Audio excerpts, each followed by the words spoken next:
Akkam jirtu daawwattoota keenya kabajamoo tamsaasa OMN kallattii kanaan oduuwwan amma nu dhaqqaban qabannee dhiyaanneerra oduu kana waliinis Dammaqaa Nagaasaati.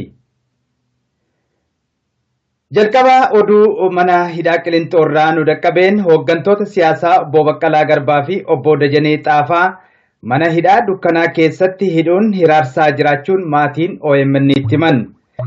Isintu ajaja kennee uummata Oromoo kakaasaa jira waan ta'eef kana booda hidhaa qofaa miti tarkaanfii lubbuu keessanii irratti fudhanna jechuun ajajaan mana hidhaa Qilinxoo Gabra Egzaabeer jedhamu itti ol seenee doorsisaa akka jiru maatiin kan OMN itti himan. Obbo Baqqalaa Garbaa, Obbo Dajanee Xaafaa fi hidhamtoonni siyaasaa Oromoo dhaamsa uummata Oromoof dhaamaniin nutis duunus jiraannus gumaan wareegamtoota keenya maraa kan baafamu bilisummaa Oromooyaatiin waan ta'eef qabsoo wareegama boonsaa itti kaffaltanii gaggeessaa jirtan akkasumatti cimsitanii akka itti fuftan isiniif dhaamna jedhaniiru. Gara oduu godina Arsii Lixaatti hoggaa dabarru gootawwan jiraattonni godina Arsii Lixaa wareegama qaqqaalii kaffalaa warraaqsa cimaa gaggeessaa jirani. Wayita ammaa jiraattonni godina Arsii Lixaa baadiyyaalee marti qawwee harkatti galfatanii irbuu isaanii haaromsuun har'as loltoota agaazii fi raayyaa ittisa biyyaa humnaa ol itti bobbaafaman dura dhaabbatanii lolataa jirani. Qabsoon mirga abbaa biyyummaa irraa maayii taasisaa jiran kanatti uummanni Oromoo guutummaa Oromiyaa keessa jiran wal cinaa dhaabbatanii sirna kana akka ofirraa folqolchuu qaban dhaammataniiru. Weerara loltoota agaazii kana ofirraa qolachuuf Arsii Nageellee, Ajjee fi Qoreetti mormii taasifameen hanga ammaatti namoonni 30 ol ta'an akka wareegamanis gabaasaalee nu dhaqqabaa jiran irraa hubachuu dandeenyeerra. Karaa biraatiin loltoota agaazii irrattis tarkaanfii fudhatamaa jiruun hanga ammaatti loltoonni agaazii 24 ajjeefamaniiru. Wayita ammaa godina Arsii Lixaa irratti kan xiyyeeffatan wayyaanotii fi loltoonni agaazii bakkeewwan hedduutti uummata nagaas akka ajjeesaa jiran gabaasaaleen nu qaqqabaa jiran. Jiraattonni godina Arsii Lixaa sochii ofirraa qolachuu taasisaniin loltoota kanarratti tarkaanfii fudhatan malee fuuldurattis kana caala cimsanii akka itti fufan waadaa seenaa jiran. Jiraattonni godina Arsii Lixaa magaalaa Ajjee fi naannoo ishee irratti duula sanyii duguuggaa loltoonni agaazii gaggeessuuf deeman har'a ganamarraa kaasanii humna cimaatiin fuullee dhaabbatanii lolataa akka jiran gabaasni magaalaa Ajjee irraa nu dhaqqabe addeesseera. Mormiin kun magaalaa Nageelleettis akka itti fufetti jira. Mormii magaalaa Shaashamannee fi Kuyyaraatti taasifameenis namoonni 5 ajjeefamuun gabaafameera. Godina Booranaa magaalaa Nageelleettis kaleessa galgalarraa kaasee mormiin cimaa gaggeeffamaa jira. Loltoonni agaazii dargaggoo umurii waggaa 17 Ahmad Nuur Xaahir jedhamu itti dhukaasanii gara jabinaan ajjeesaniiru. Mormii magaalaa Booranaa Nageelleetti taasifameen saboonni biroo Somaalee, Sidaamaa, Amaaraa fi kanneen biroos itti hirmaataniiru. Hanga sirni kun hundeedhaan fonqolchamee gatamutti gamtaadhaan qabsaa'uudhaaf waadaas waliif seenaniiru.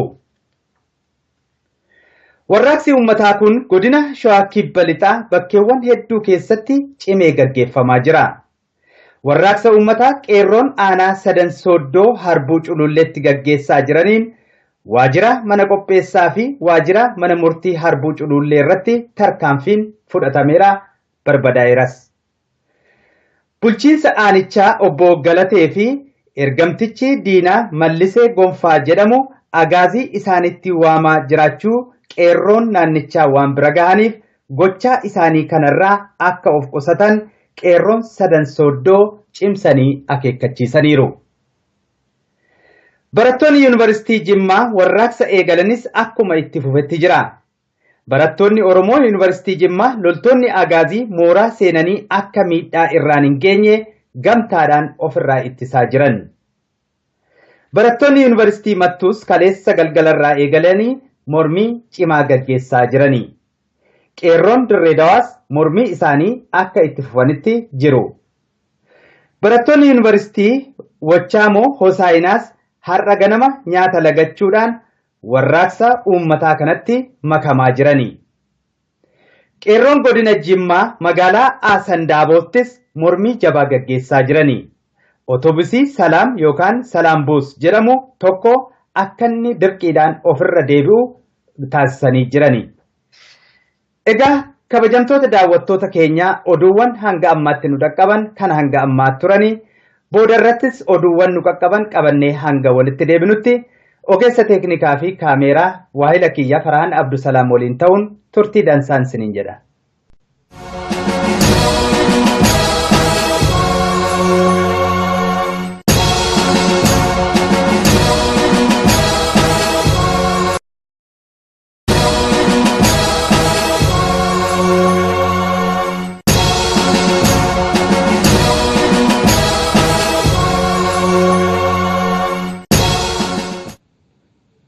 Akkam jirtu daawwattoota keenya kabajamoo tamsaasa OMN kallattii kanaan oduuwwan amma nu dhaqqaban qabannee dhiyaanneerra.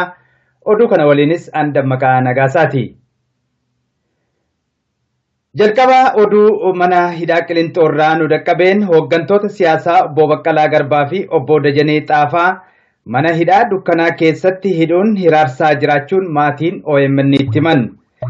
Isintuu ajaja kennee uummata Oromoo kakaasaa jira waan ta'eef kana booda hidhaa qofaa miti tarkaanfii lubbuu keessanii irratti fudhanna jechuun ajajaan mana hidhaa Qilinxoo Gabra Egzaabeer jedhamu itti ol seenee doorsisaa akka jiru maatiin kan OMN itti himan.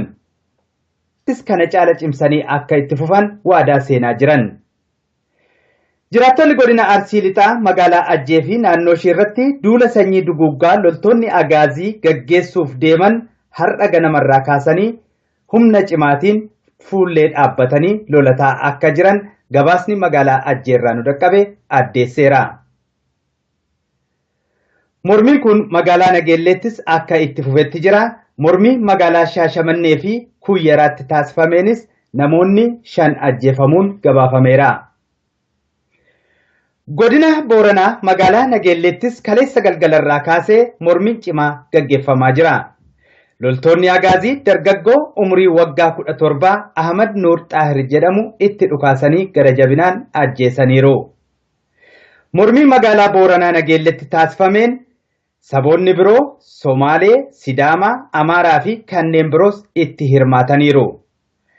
Hanga sirni kun hundeedhaan fonqolchamee gatamutti gamtaadhaan qabsaa'uudhaaf waadaas waliif seenaniiru.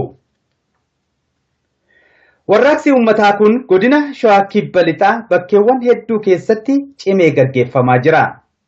Warraaqsa uummataa qeerroon aanaa Sadan Sooddoo Harbuu Cululleetti gaggeessaa jiraniin waajjira mana qopheessaa fi waajjira mana murtii Harbuu Culullee irratti tarkaanfiin fudhatameera barbadaa'eeras.